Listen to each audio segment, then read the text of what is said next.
अस्सलाम वालेकुम सर, मेरा नाम शुमाइला सैमुअल है। मैं चुंग से आती हूँ।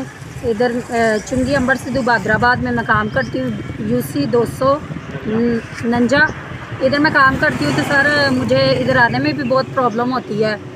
जब मैं सुबह को आती हूँ तो इधर मुझे नहीं मिलता, रास्ता वगैरह भी नहीं मिलता, किराया बहुत ज़्यादा लगता है। मेरा बेटा भी मजदूर है।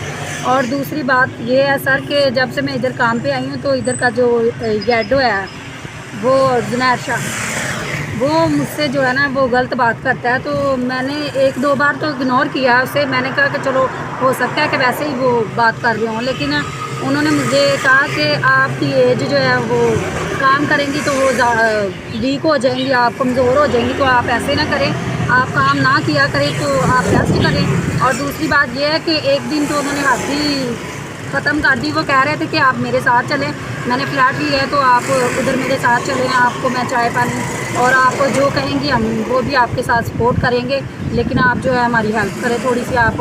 और दूसरी बात उन्होंने ये बोला है कि वो जब भी आते हैं एक नई बात करते हैं तो वो मुझे कहते हैं कि आप अपने से ज़्यादा कम एज की लड़कियां हैं जो वो लेके आएँ ताकि वो हमारे काम आएँ। तो सर मैं प्लीज़ आपसे माज़रत के साथ और मिन्नत करती हूँ कि आप एक तो मेरी ड्यूटी चेंज कर दें, मुझे नज़दीक कर दें। तो दूसरी बात ये है कि आप प्लीज़ मेरी हेल्प करें।